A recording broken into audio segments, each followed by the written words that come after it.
Hi, I'm Bill Seymour, pastor of the Orville Mennonite Church in Orville, Ohio. This is a reprint of the sermon that I gave on February 2, 2025, the fifth in a series about the 500th year of Anabaptism. I'd like to talk about why baptism matters in today's world, or why it could and should matter, in my opinion.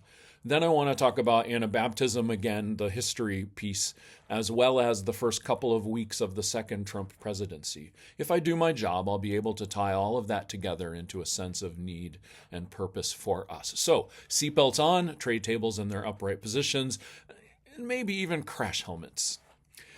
To get to where we want to go, I want us to have in mind the Israelite story of God, of the people of God asking for and receiving a king. This is 1 Samuel chapter 8.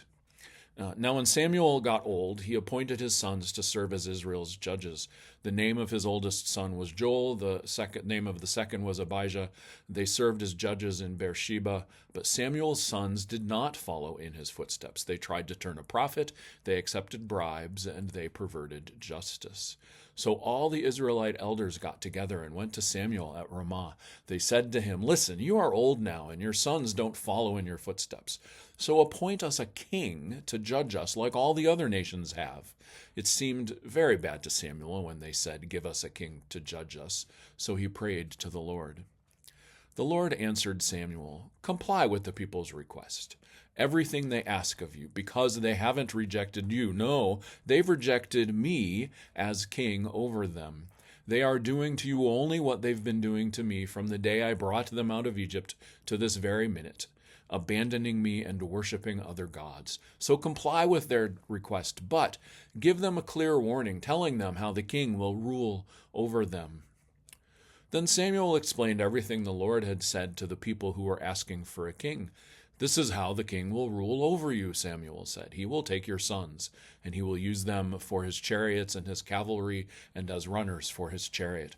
He will use them as his commanders of troops of 1,000 and troops of 50, or to do his plowing and his harvesting, or to make weapons or parts for his chariots.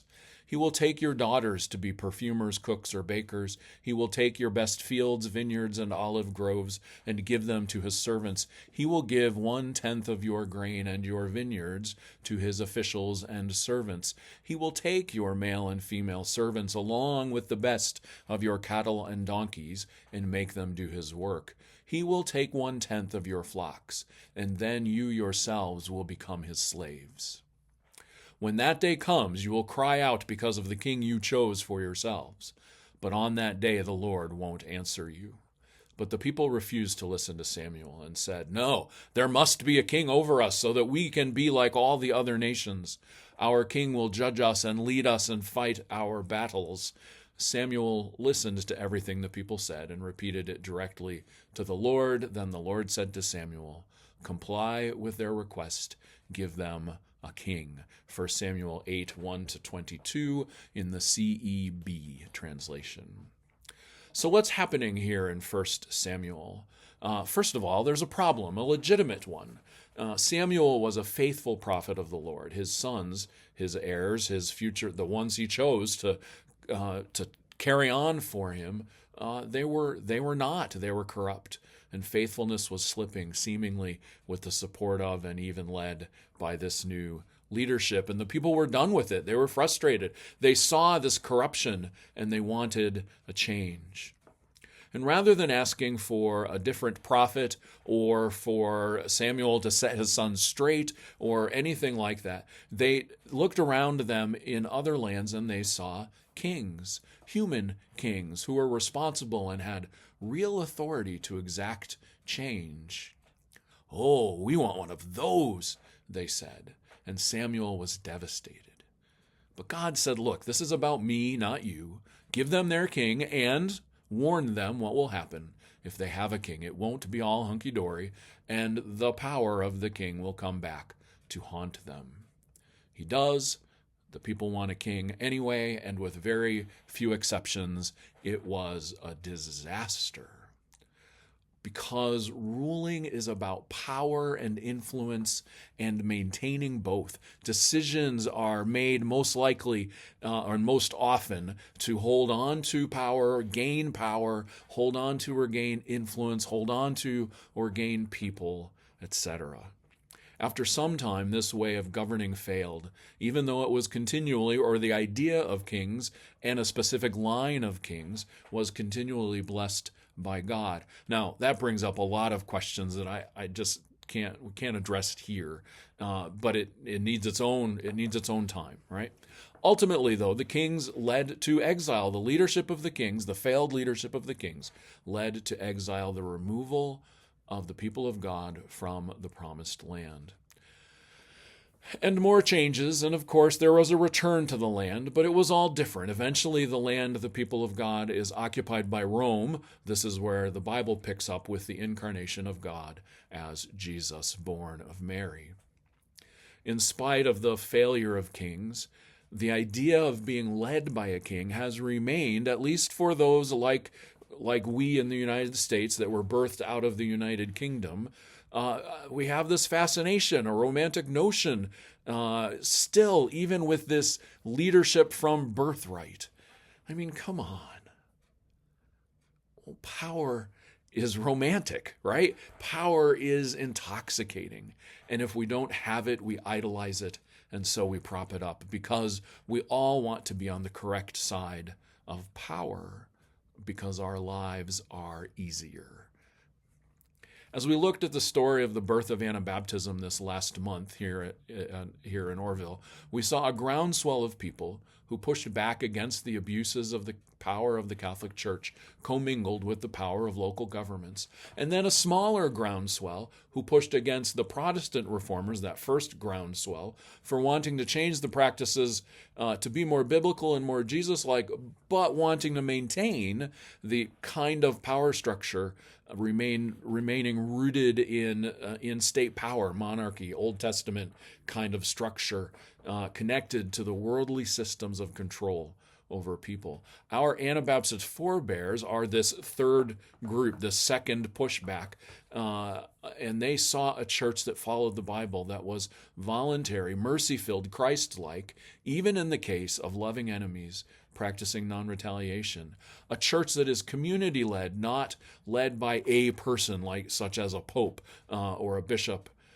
They challenged the power state church, both Protestant and Catholic, and for 100-ish years, they were sought after and violently killed by both of these groups.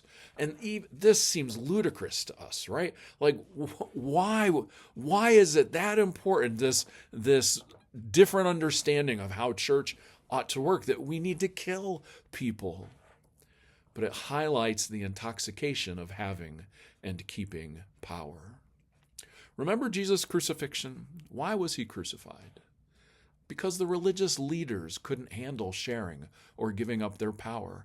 Because the civic leaders couldn't handle sharing or giving up their power. They knew the people loved Jesus and that fighting against him would create chaos that would displease Rome and threaten their safety, everybody's safety. So they determined he had to die in order to save the whole. It is said of Felix Mons, one of the primary initial Anabaptist forebears, that he was so popular and compelling that he had to die in order for the Reformation to continue in Switzerland as a state church. Our Anabaptist forebears looked at the church, saw their fascination with kings and power, and warned with their very lives of the danger of the state church. The danger of the state church for them was idolatry, unfaithfulness at the highest level, and thus missing out on Jesus' grace. And they refused to compromise on this, and it is impressive. They sang and prayed and spoke about Jesus all the way to their deaths. They were so persistent in this practice. Tongue screws were invented to try and stop their witnesses. Talk about madness. These people would not be quiet. The Anabaptists known as Mennonites, I'm jumping now through history, are named Mennonites after Menno Simons, who after maybe 18 years of being quiet about his convictions, he was a Catholic priest who had become convinced in reading the Bible that what these Anabaptists were saying was the right way. And after these 18 years or so, he repented, he really repented, and he lived a different life, leading and inspiring others to join him, refusing to be quiet. Our Anabaptist forebears were not quiet.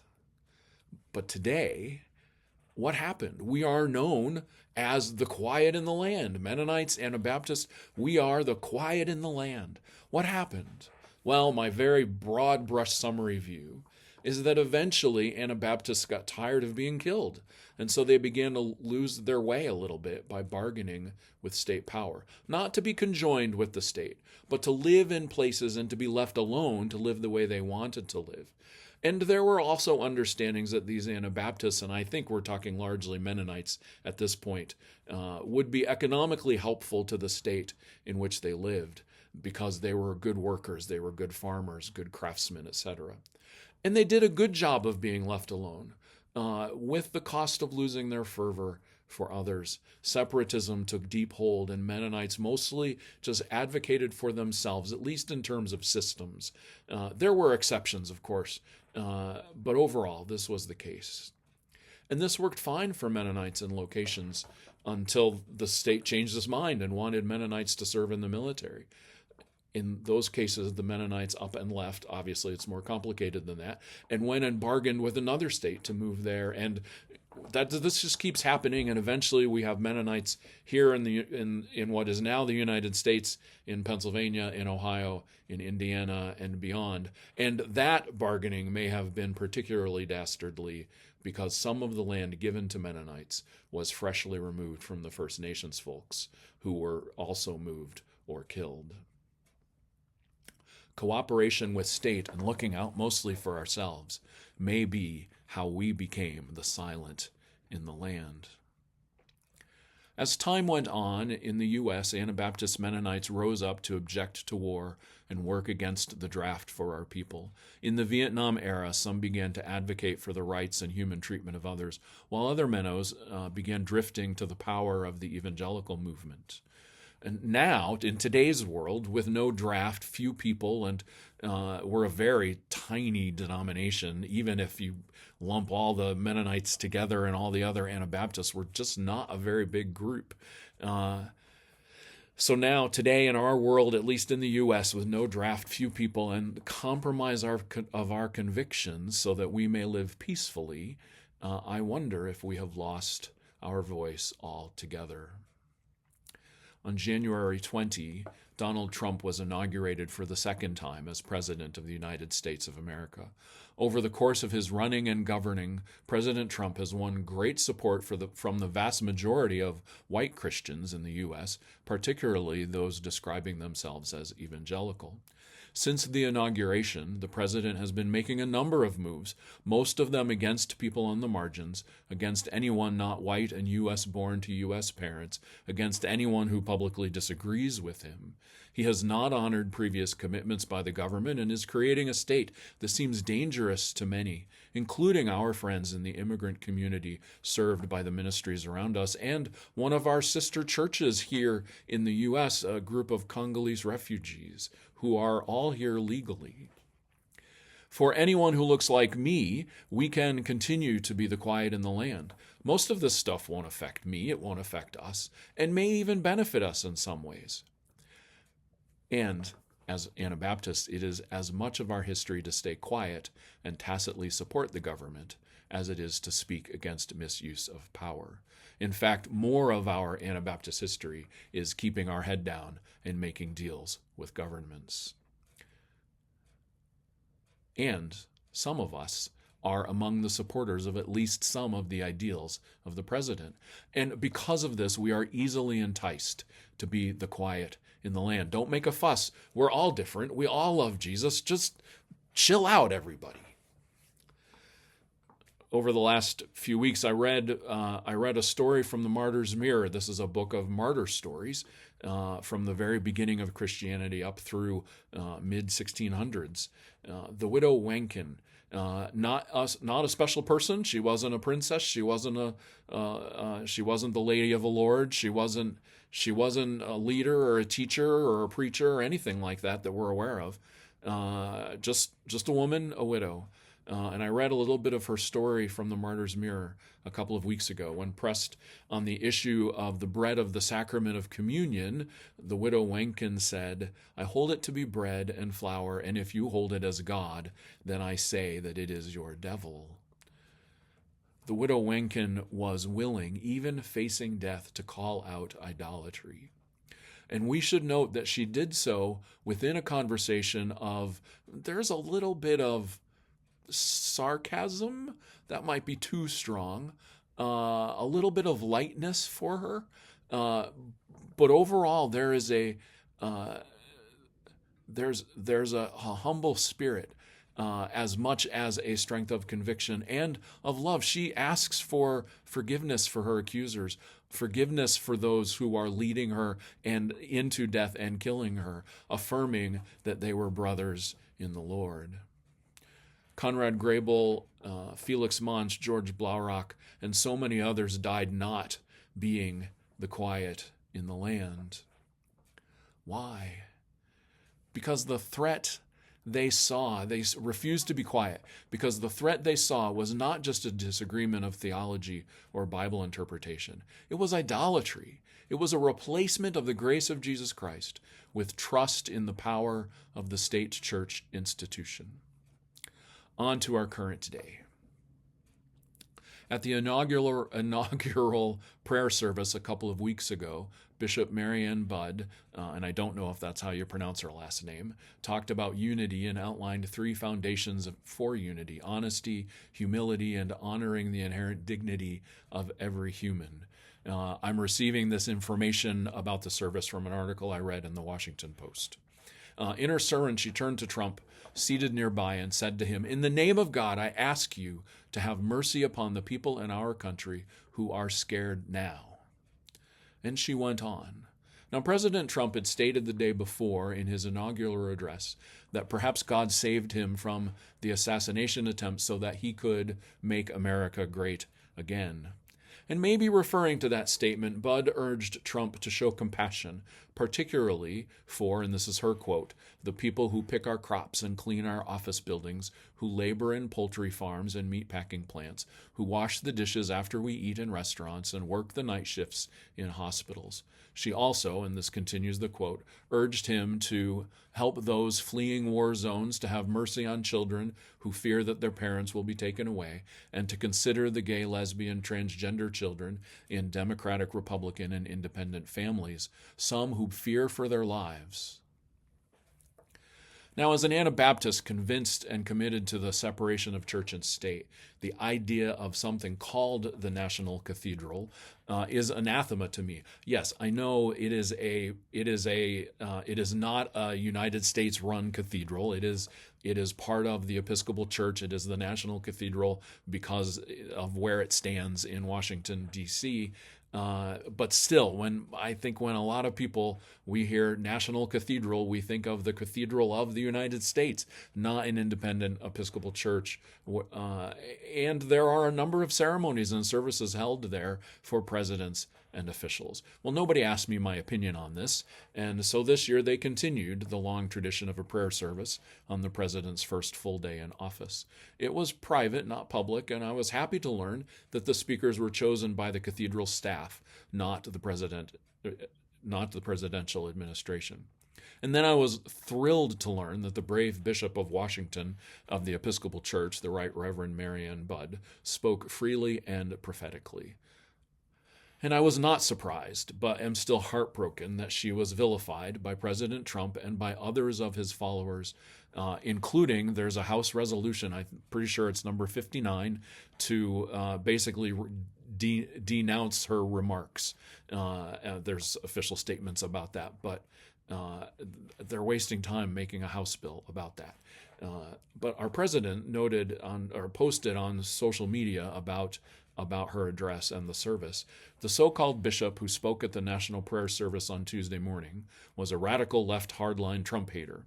She brought her church into the world of politics in a very ungracious way. She was nasty in tone and not compelling or smart. She failed to mention the large number of illegal immigrants that came into our country and killed people. Many were deposited from jails and mental institutions. It is a giant crime wave that is taking place in the USA.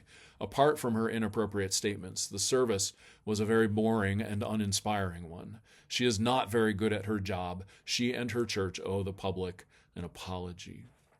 Ugh. Then I was pleased, of course, that her denomination spoke out for her, affirming her leadership, her qualifications, her call, and calling the president's act of acting for an apology an error and unreasonable. So could this be just two sides jabbing at each other in political drama? I mean, what's the big deal? So the president got his nose all crinkled by a cleric of the church. Who cares? I mean, he is a president who likes to have drama around him, right? So what's a little more? Why does it matter for us? And that's when I think of Samuel and the people of Israel asking for a king. You know, this is dangerous because equating ancient Israel and with modern U.S. Christians or the modern U.S. period as equivalent groups is just plain wrong and is the foundation of Christian nationalism or worse, Christian dominionism. But is there something to be learned here? Is there something to be learned from a people clamoring for a king with power to make things right, meaning back to be in their benefit? I am beginning to think that Bishop Budd's remarks will stand as prophetic witness, maybe somewhat similar to Samuel's prophetic word to Israel when they clamored for a king. Could it be that U.S. American Christians were dismayed with some of the secular ground being gained or some of the humanist ground challenging the authority of the church? Well, really, I mean, for a few hundred years, right? And maybe at an accelerated pace since the 60s. And we think of arguments about evolution and arguments about women and arguments about abortion and arguments about LGBTQ arguments. We have so many arguments. Could it be that U.S. American Christians feel some shame over our own failure to win the imagination of people and to bring conversions to Christ? Could it be that losing influence and power in society makes the idea of a king, a state that supported the basic, particularly Old Testament rules of faith for all people, not just those who are believers, a state that supports those basic things? Could it be that this loss and promise of renewed power and authority could be so enticing that many U.S. Christians would sell their soul to a movement and a person that is the very personification of ungodliness? In her address, Bishop Budd quoted Frederick Douglass, famous American slave turned abolition leader. In his book from 1899, no, couldn't have been 1899. Well, I lost track of the date. Anyway, in his book, he was very critical of the church institution support of slavery. And it sounds to me like, feeling that, he wrote a note in his appendix, at the very top of the appendix at the end of the book. He says this: "I find, since reading over the foregoing narrative, that I have in several instances spoken in such a tone and manner respecting religion, as many possibly lead those unacquainted with my religious views to suppose me an opponent of all religion. To remove the liability of such misapprehension, I deem it proper to append the following brief explanation. What I have said respecting and against religion, I mean strictly to apply to the slaveholding religion of this land, and with no possible reference to Christianity proper. For between the Christianity of this land and the Christianity of Christ, I recognize the widest possible difference, so wide that to receive the one as good, pure, and holy is of necessity to reject the other as bad, corrupt, and wicked. To be the friend of one is of necessity to be the enemy of the other. I love the pure, peaceable, and impartial Christianity of Christ.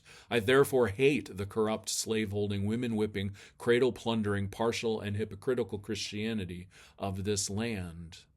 Indeed, I can see no reason but the most deceitful one for calling the religion of this land Christianity. I look upon it as the climax of all misnomers, the boldest of all frauds, and the grossest of all libels. Never was there a clearer case of stealing the livery of the court of heaven. In the book Narrative of the Life of Frederick Douglass, an American Slave, written by himself. So what does this have to do with Anabaptism?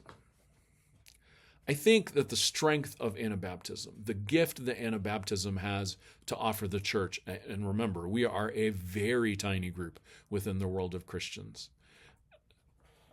What we have to offer is our ability to look at the church and to smell and to point out idolatry with regard to power and commingling power of state and church. This very observation of the inherent problems of state and church commingling is the reason for our existence. Otherwise, we are just a more minor footnote in the Protestant Reformation.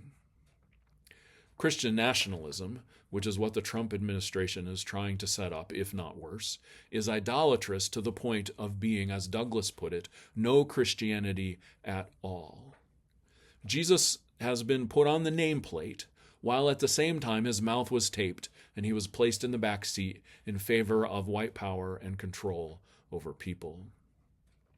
And we as Anabaptists have a powerful witness that we can bear. We can offer our refusal to cooperate, our refusal to retaliate, our refusal also to remain silent in the face of power and power abuse and power and church commingling. And we can be willing to suffer and die in order to bear witness to that truth. The power of Christianity is not in the sword or in kings, emperors, presidents, rules, or regulations. The power of Christianity is in the cross. The power of Christianity is in dying. The power of God is in the empty tomb. The power of God is in resurrection.